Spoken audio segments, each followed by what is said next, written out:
And there is some theory that when five element theory started way back thousands of years, Earth was in the center for all of these reasons, that nothing exists without the Earth. None of the seasons exist, no food exists, we don't exist, like nothing exists. Five element theory doesn't exist, like nothing exists without Earth.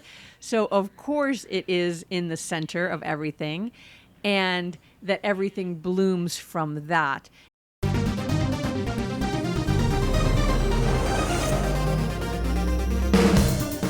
Welcome to the world of energy, where science meets spirit. Ancient wisdom merges with cutting-edge knowledge, and the possibilities for a healthier, happier you are endless.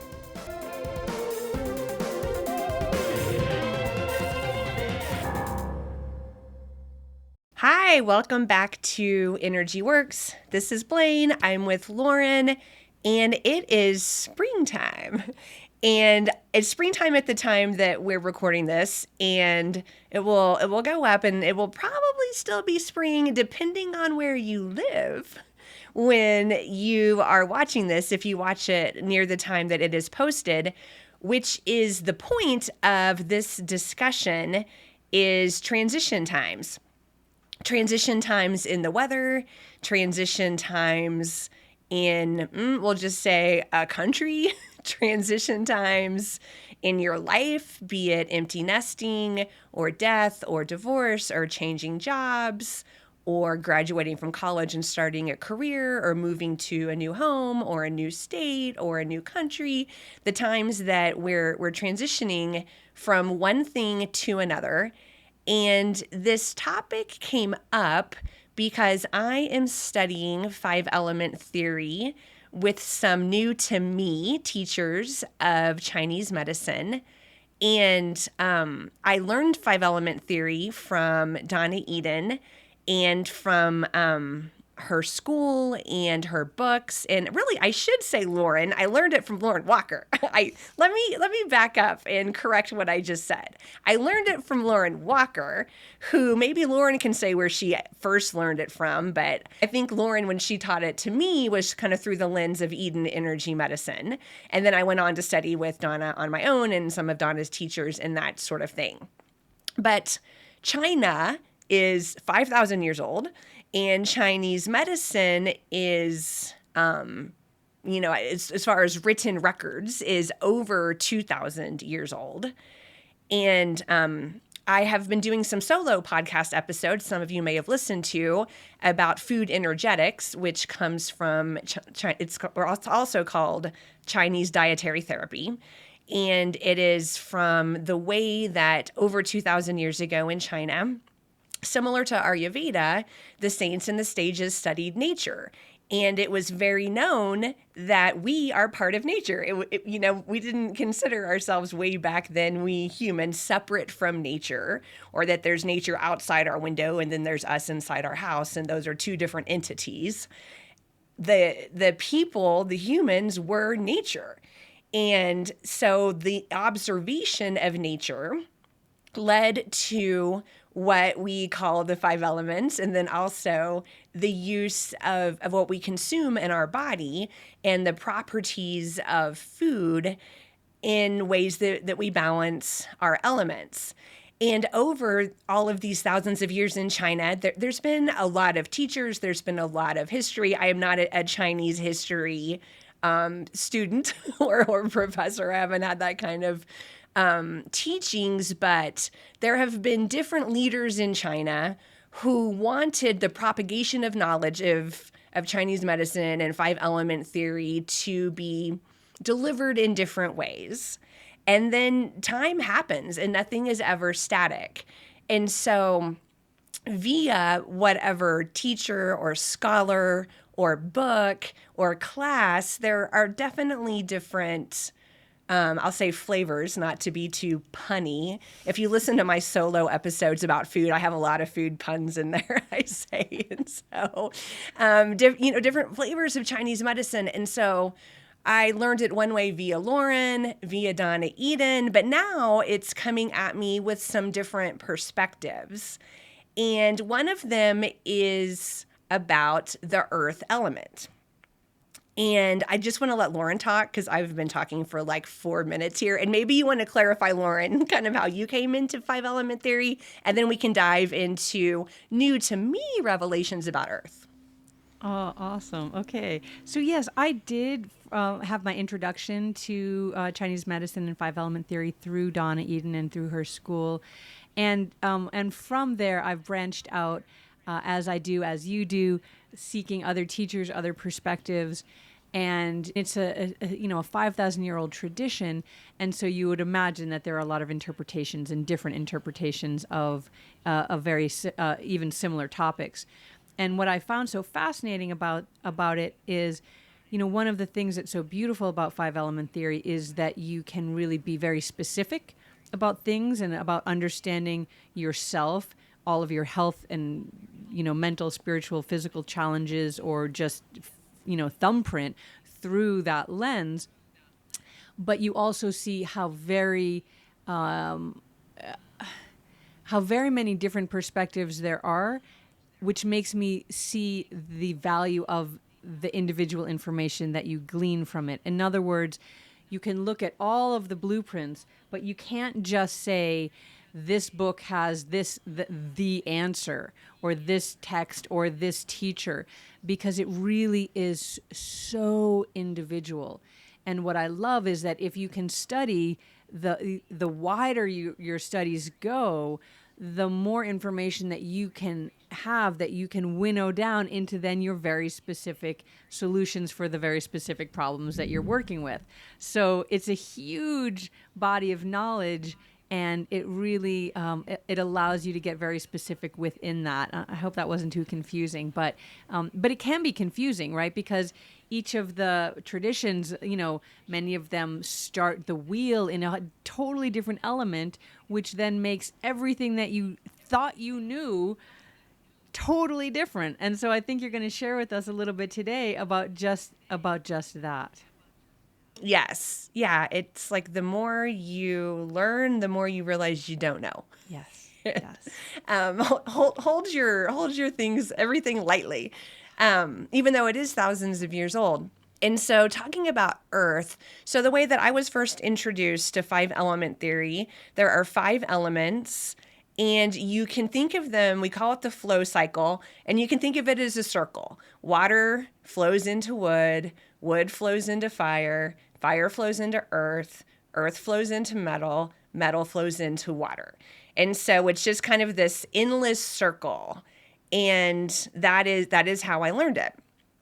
And then but I also learned that a long time ago, Earth was what we call in the middle. And so if you can imagine a graph with Earth in the very center, and then there's a circle going around Earth that is water and wood and fire and metal. So it's water, wood, fire, metal, wire, wood, fire, metal that are going in a circle around Earth. And Earth is just always there. Earth is like the fulcrum, or something, like the tether in the middle that is always happening. And that's a different diagram. And I knew that this diagram with that 4 around the 1, the 4 directions, right? And that's often how people sort of visualize it and look at it, instead of 5 dots around a center wheel. That it's sort of like the cross, right? There's the center, which would have Earth in it, and then the 4 directions, one on above, below, and either side. Yeah, beautiful. Thank you for saying that, because that is exactly right. So that is another another school of thought, and they're both very prominent in the thousands of years. You absolutely see them both ways. We just did it the not Earth in the middle way with Eden Energy Medicine. And so when I started studying with these other teachers, they do teach it the Earth is in the middle way. And so Earth is kind of all the seasons. It doesn't matter that, the direction or the season or whatever. Earth is always happening. But it's still, when we think about the seasons, even in this model where Earth is in the middle, it's still the transition times. And so the solstices and the equinoxes are still the prominent time in the 4 seasons in a 365-day year that we have, that Earth is most prominent. And the key there is transition times. And so it's not just the day of the solstice, plus or minus 7 days on each side, or the day of the equinox, plus or minus 7 days on each side. Because if you are in Maine versus Florida versus Arizona versus Illinois, when you're feeling these transition, when the weather feels like a lot of transition is happening, when it's freezing one day and hot the next day and windy and hailing the next day, and we have these times of spring where we can really feel the transition, it doesn't matter the date on the calendar. What matters is what you see when you look out the window, what you see when you walk outside. If you're in a transition time, if your neighborhood is in a transition time of weather, regardless of it's that day of the solstice or equinox, you are in Earth time. And Earth in the middle, the meridians and the organs of Earth are stomach and spleen. And every time you eat a meal, you are using stomach and spleen as part of your eating and digesting process. And so many times a day, you're in Earth time. You're really using this Earth energy. And so transition times in just the act of consuming food, which is a daily thing, is the lens with which they look at Earth being in the middle, among other things, but those are the really obvious ones. Lauren, do you have anything to add to that? No, I'm just listening. This is fascinating. I'm loving this because, the methodology that I learned with Earth in the middle was not based on this, right? It was more like the heart-centered, sort of the Sarah Allen piece, which we'll maybe get into or not. But this is fascinating. So go on. Yeah. So it's spring, which is how we started this episode, by me saying it's spring. And that's really why Lauren and I are here talking about this topic. It's interesting just because I've been studying it under a different lens than the way that I've previously studied it. But also, at the time that you are listening or watching this episode, you might be out your window, might be a transition time. And the transition times are ungrounding. Whether it's transition in your weather, transition in your life, transition in your country, all the things that I mentioned before, all the ways that we can have transition, maybe transition in your health, maybe transition, women go through this big transition that can be pretty impactful. And so, you just had a baby, there's many transitions that can happen to us. And so in these teachings that I've been studying recently, that's Earth time. So Earth time is happening very frequently. And what we want to do is ground, because we feel very ungrounded, unstable, unsure about our footing. Tomorrow, who knows what tomorrow is going to bring, because this is a new kind of situation we're in that maybe we haven't had to navigate before. Or Lauren was saying a couple of days ago before us recording, it was really warm and nice, and now it's dumping snow. And at this moment right now, I look out my window, it's very warm and nice. I know in 2 days, we're going to get a ton of snow. The high is 30 and the low is 28. So the whole day is only going to have a 2-degree switch, where I think when I arrived here at the office a little bit ago, it was 78 degrees and sunny outside. And so things feel very kind of untethered. And so there are many ways in which we ground. And I'll start with the breath, because that is just one of the best tools that we have. And we're not going to get into all the types of breath work that you can do. If you're someone who's listening to Energy Works, you probably have a favorite breath work. Lauren? I want to jump in before you give us techniques to ground. I want to just say one other thing about about that transition time and that the ungroundedness and the uncertainty, that it can feel destabilizing. And there is also another lens to look at it through, because transitions are right. The only change is the only constant is change, right? So transitions are happening all of the time, and if we're attached to things the way they are, we are inviting suffering in. Things are going to change. That is the nature of energy. It is constantly moving and constantly changing. And I remember from reading in Dan and Perry, if anyone has ever read his work, Warrior of the Heart. It's a beautiful book, and there's this whole section around change and transition, and he talks about being on a trapeze, and that if you're flying through the air, and there's the other trapeze coming towards you, you have to let go of the trapeze that you're holding onto. And there is a moment where you are flying through the air and you are not holding on to one and you are not holding on to the other. And it's the moment of the biggest fear. Like, I might fall down to the earth and literally die in this moment. But that is also the moment where all potential exists. Where if you can allow yourself to fly off of the one hold with full trust and excitement, even for what is to come, then as you grab on to the other trapeze, you are doing it with this open-hearted curiosity, as opposed to gripping on and resisting the change. And that is also an issue in the earth element that can happen when we resist change and we don't allow ourselves to be ungrounded enough to get to a new ground.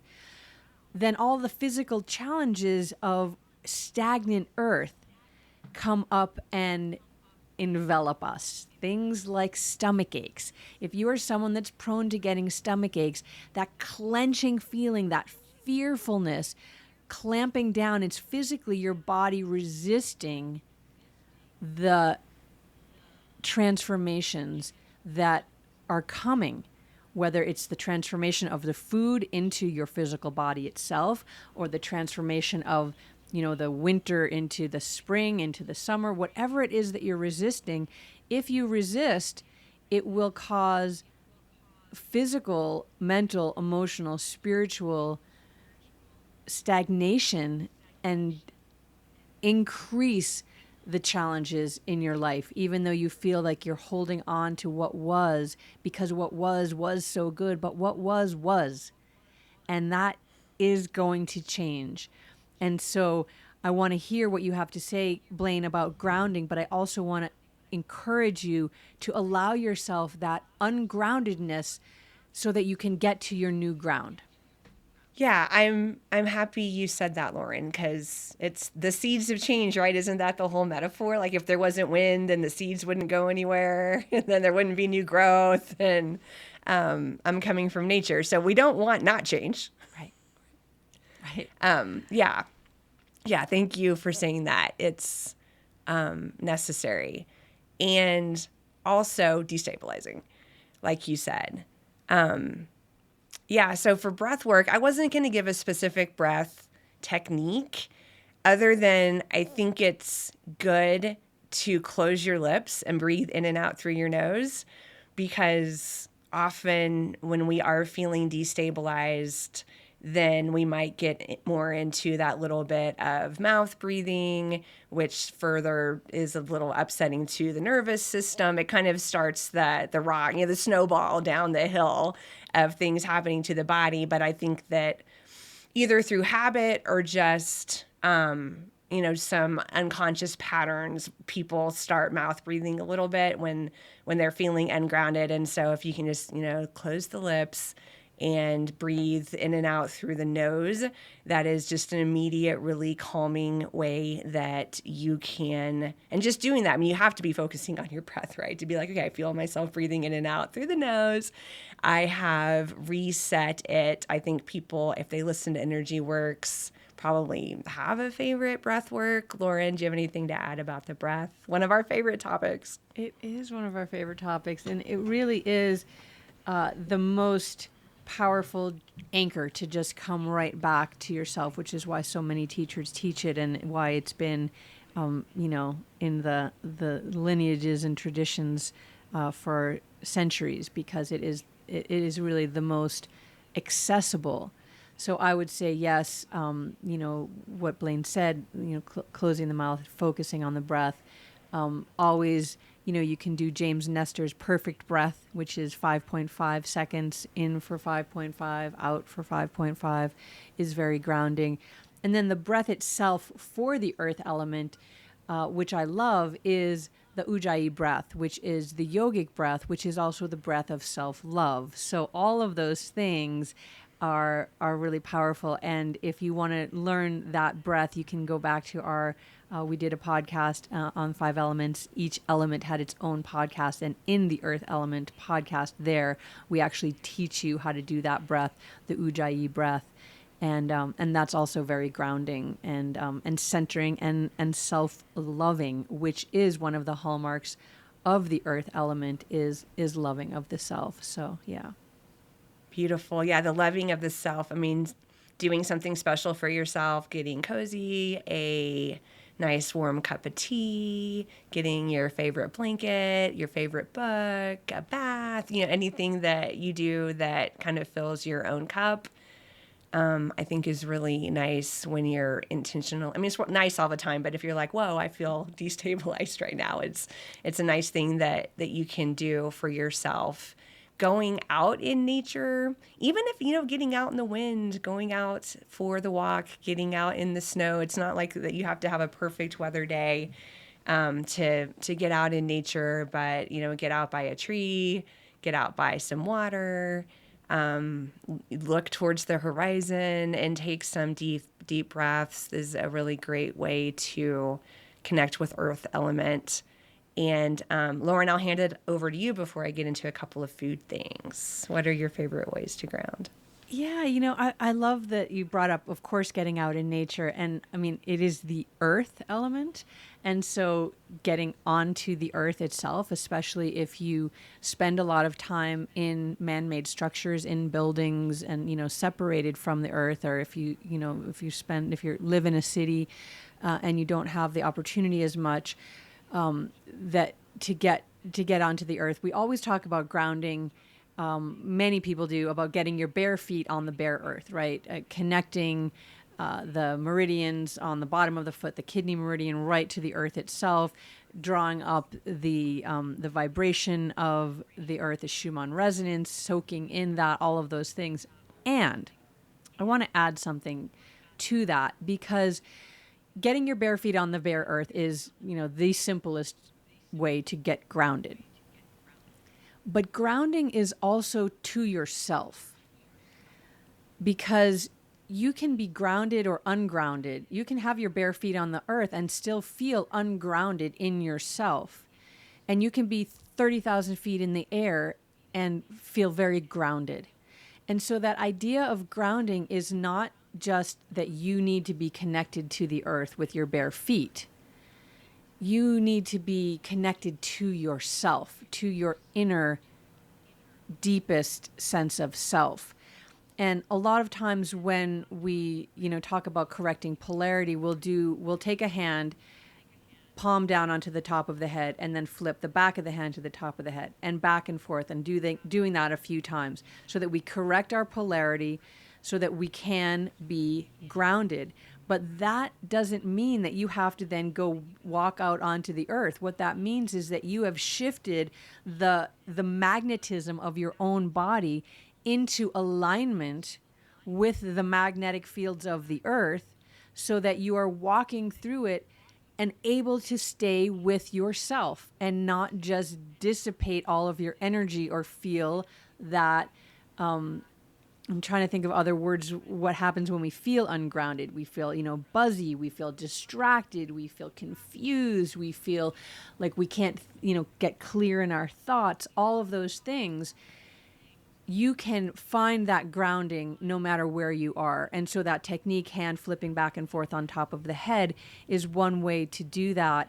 And Blaine's going to share some ways that you can find that grounding through what you actually put into your body that is going to become your physical body. So take it away.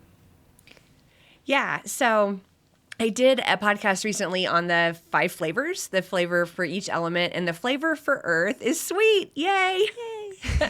I know, yum. And again, sweet, we don't mean, refined sugar, right? When we're talking about sweet, we're not talking about refined sugar. Bummer. It's like when we talk about salty and water, we're not talking about the salt from the mines that you find in your salt shaker and you just dump salt on anything. And then that's not what we're talking about. Like the inherent nature of the food is sweet, but still yum.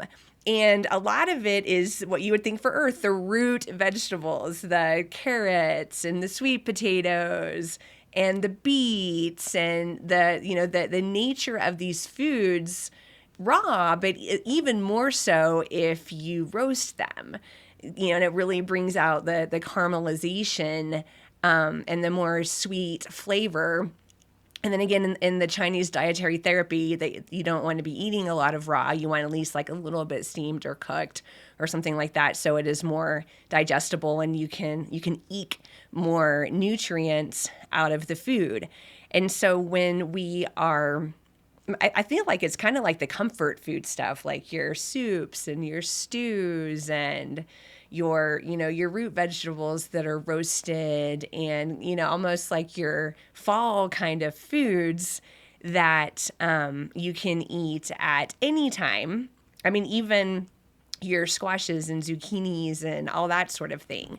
If that's the season that you are in, are sweet and come out of the earth and can be cooked and roasted and all that sort of thing. That is the food that you want to be eating, that is very nourishing, very digestible, very comforting, and you do get that sweet flavor on your tongue from those foods. It's very yummy. It sounds very yummy. And my head already jumped to, and so I want you to talk about if fruits are part of what you're saying, because I immediately thought of apples, but then of course I'm thinking, well, in the springtime, maybe early summer, late spring, we'll start to see some berries. And so I just wonder if those are also, I mean, obviously all food is from the earth. So, there's that. But I know you're talking very specifically, but when you said the sweet, I went right to fruit. So is that part of it or no? I would say, I mean, not in the cooling kind of way, because we want more of these warming foods, and fruit is typically more of a cooling food. Mm-hmm. Not that, and the warming and cooling, again, it's the inherent nature of the food. It's not cooked versus not cooked. Like a cucumber is a very cooling food. And if you stir fry the cucumber, it is still a cooling food in the body. But I think if you did like your baked apple and that sort of thing, you would still get some of that, like that warm, especially like with cinnamon, and you would get some of that like earthy warmth to you that you seek. Nice. Good. I like that. Yeah. And so, I guess my invitation in this podcast was that we can look at, I guess, be less rigid about when the earth time is, because through this lens, anybody could be going through earth time based on what's going on in their life or the weather or anything like that. And so this, I guess, permission to do the earth things for yourself whenever you need. It's not just a certain season. It's not a certain time of year. When it's time for you, it's time for you to take care of your earth element in that way. And it is probably spring when you're listening to this, depending on where you live. I really love that perspective of centering earth, because then when we look to the emotional components of that, it's really the overriding emotional arc for earth is self-love. And so if we can center that, then everything that we do nourishes that and allows us to make all of the transitions that we make, whether they're daily, weekly, monthly, yearly, seasonally, life changes, all of that, if we're always leading with self-love, which then, if you love yourself deeply and truly, that love reverberates out into the world. The people around you feel that. They feel nourished just by your presence. And if you know earth people, those are the people that you want in your life. You want to hang out with the earth people because they are loving, they are generous of spirit, they are kind. And those are the attributes that we aspire to each having within ourselves, generous, loving, and kind towards ourselves first, because of course we can't bring that out to anyone else if we're internally mean to ourselves. It's very hard externally to be kind to other people. And so I love that idea of centering earth in all ways. And there is some theory that when 5-element theory started way back thousands of years, earth was in the center for all of these reasons, that nothing exists without the earth. None of the seasons exist, no food exists, we don't exist, nothing exists. 5-element theory doesn't exist, nothing exists without earth. So of course it is in the center of everything, and that everything blooms from that. And there are other reasons that we won't get into on this podcast right now of why earth got moved out ever into the outside of the circle. And so bringing it back in and centering it, I think, is valuable and important for each of us individually and for the continuation of the planet, to center the earth, that we are caring for the earth, that we are keeping her clean and valuing every part of her expression, the garden of diversity that the earth has had for thousands of years, is a hallmark of the health of earth in the center, and that love piece. So I love that we bring that back there, and I hope that we could transition to a place where earth is in the center for everyone in every capacity, individually, planetarily, globally, so that we can continue for thousands and thousands and thousands of more years on this earth. Yeah. Oh, what a beautiful way to close, Lauren. I think we all wish that. Yeah. So thanks for joining us, everyone. If you'd love to we'd love it if you would pop a comment in or give us a rating. Let us know what you think. I'll say that I have received, I sent a newsletter I wrote one of the energy medicine yoga newsletters recently. And there's something about earth in there, and someone who I know from the Eden world sent me, I wouldn't say it was snarky, just kind of a funny thing about what I said about earth. And it was around this. And so, it might be a little paradigm shattering what we just did. I 100% acknowledge that. And if you're still here, you've listened to the end. And so thank you. And we'd love to hear your feedback and your comments and continue the discussion. Alrighty, energy fans, that's a wrap on another positively charged episode of Energy Works.